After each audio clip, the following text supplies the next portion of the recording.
Iran closed Hormuz again, and this time the proof was not a threat on paper. Multiple ships were reported damaged, including India-flagged tankers hit by gunfire. And traffic halted again under what Tehran called strict control. That means the tidal lands fast and clean. The route snapped shut again under force, not rumor. And the cost was already being paid in steel, crews, and paralysis. Then came the line that made the whole corridor feel smaller. Iran's Revolutionary Guard said any ship approaching the Strait of Hormuz would be targeted while the blockade remained in place. So this was no longer a half threat hanging in the air passage itself had been turned into a condition. And the condition was simple: no blockade relief, no safe movement.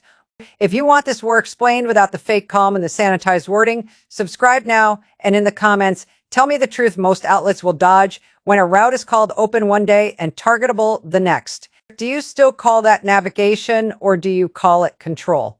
What made this harder was the timing. Iran had just said it fully reopened the Strait of Hormuz to commercial vessels, but even in that moment, the questions were already there because Tehran was still tying the future of passage to the blockade fight. So when the Strait shut again, it did not feel like a new event. It felt like the real meaning of the reopening finally showing its face. That is the sentence that kills the softer version of the story. Ships could sail through the Strait of Hormuz, but movement had to be coordinated with the Islamic Revolutionary Guard Corps. A route is not truly open when military permission decides whether your hull moves. That was not restored navigation. It was supervised movement under pressure, dressed up in a calmer word. That one detail changes the whole sequence. This was never open, then closed. It was controlled, briefly sold as open, then pushed back into open coercion when the underlying pressure did not change. The world heard reopened and imagined normal shipping. The actual reality was narrower, meaner, and far more unstable than that. And that is where Washington enters the center of the picture, not the edges of it. U.S. Central Command announced that its forces would implement a blockade of all maritime traffic entering and exiting Iranian ports. That move matters because it means Tehran was not reacting in a vacuum. The American side was already squeezing Iranian maritime access at the port level while trying to keep the wider argument framed as limited and lawful. The maritime guidance made the risk broader than the public language suggested. The blockade applied to all vessel traffic, regardless of flag. That does not mean every neutral vessel was automatically doomed, but it does mean the line between targeted pressure and general commercial fear started getting very thin. Once ships know flag alone does not insulate them from interception, diversion, or capture, the corridor begins to choke before anyone officially declares it choked. That is why the American argument sounded cleaner than the environment it helped create. The move stopped short of a full closure of Hormuz, but for shipping markets, the distinction was more technical than practical. A captain does not steer through legal nuance. A ship owner does not ensure a corridor based on tidy diplomatic wording. If one side is blocking port access and the other side is threatening the lane itself, the route starts failing in practice, even while officials keep saying it remains open in principle. That is the information war hiding inside the shipping war. Washington benefits from saying neutral transit still exists because it keeps the blockade looking narrow and defensible. Tehran benefits from saying it is only retaliating because it keeps the closure looking reactive instead of expansionist. But the independent reality in the water is uglier than both stories. Movement becomes conditional, risk becomes political, and commerce gets trapped between two governments that both want leverage without wearing the full blame. That is why the sunrise image off Qasem matters so much. A tanker was anchored in the Strait of Hormuz when this was supposed to be a corridor recovering from crisis, not racing through it and not trusting it. Waiting in it, that stillness is not decorative. It is the visual form of lost confidence. And once confidence goes missing in Hormuz, the shock travels much farther than the ships themselves. Off Musandam, ships and tankers were bunching near the strait while the political language was still trying to hold the story together. That matters because congestion in a choke point is not passive. It is pressure made visible.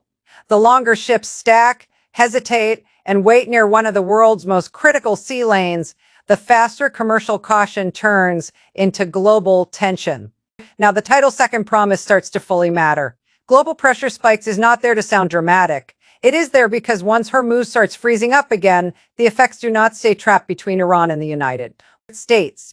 They jump outward into pricing, freight decisions, diplomatic protests, naval planning, and every importer who suddenly has to ask whether the route can be trusted for even one more cycle. The brief reopening window proved the appetite to use the route never disappeared.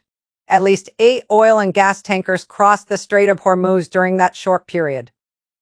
So the commercial world did not abandon Hormuz because the route lost value. It pulled back because the rules started changing faster than a voyage could finish. The moment a narrow opening appeared, traffic moved. The moment trust collapsed again, the corridor turned back into a threat. Markets told the same story with no patience for theory. Oil tumbled after Iran said it would reopen the Strait of Hormuz, and that reaction was not proof that traders believed the crisis was solved. It was proof that the world is so exposed to this. One lane that even a fragile claim of reopening can trigger a rush to reprice risk. Hope moved faster than certainty. It always does in a corridor like this. Brent crude fell more than 9%. And that kind of move tells you something governments do not like admitting out loud. The world economy is still vulnerable enough to Hormuz. That one shift in access, even a shaky one, can knock energy fear down hard and then pull it right back up when the next threat arrives. That is the spike in global pressure. It is not just panic. It is a system rediscovering how little room it has for error. When this waterway turns unstable, that is also why viewers click a title like this in the first place. They are not just looking for confirmation that Tehran said something extreme. They are trying to find out whether this closure is real enough to matter beyond the region. The answer is yes, because the chain is already visible, shut again, shipping hit, traffic bunches, prices swing, and outside governments start getting dragged into the consequences. India proved that point fast.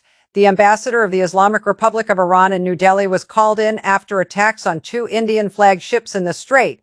Once outside, governments are hauling in envoys because their ships are taking fire in a global choke point. The crisis is already bigger than the states that began it.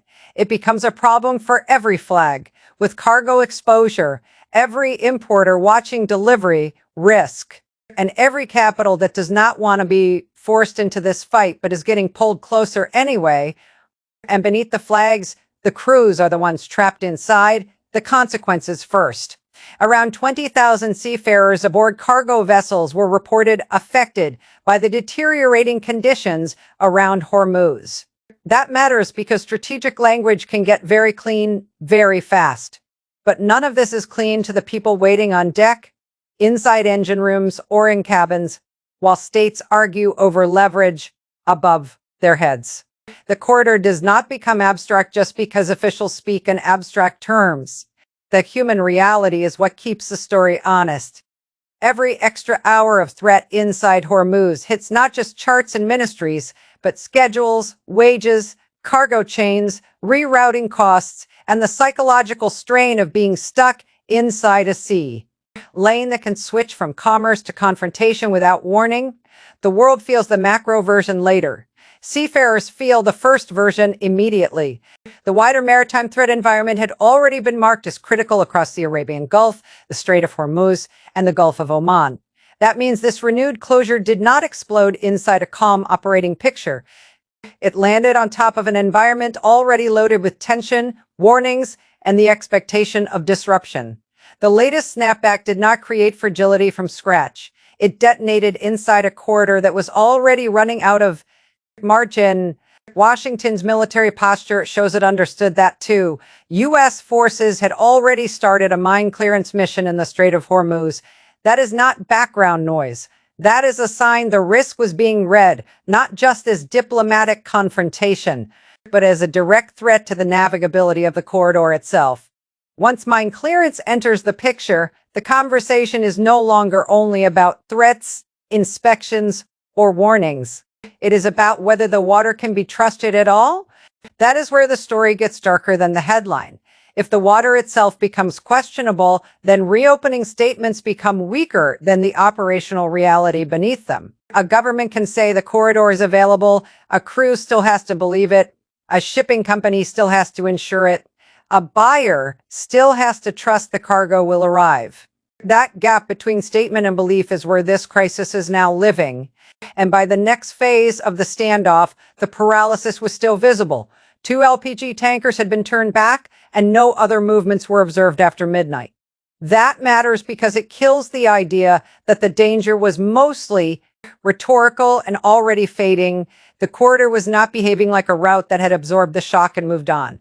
It was behaving like a choke point, still waiting for someone to decide whether commerce would be allowed to function or punished for trying. At the same time, diplomacy was still alive, with Pakistan's Army Chief General Azam Munir submitting a renewed proposal. That matters because it shows the war had not moved beyond negotiation. But it also shows something colder. The negotiation itself was happening under maritime coercion. The Strait was no longer just a location affected by diplomacy. It had become one of the main tools shaping diplomacy. That is the real endgame problem here. Even if talks continue, what exactly are they stabilizing? If passage through Hormuz can be reopened, restricted, or reclosed, depending on who believes they gained leverage overnight. A ceasefire line is one thing, a choke point run through rival pressure systems is another.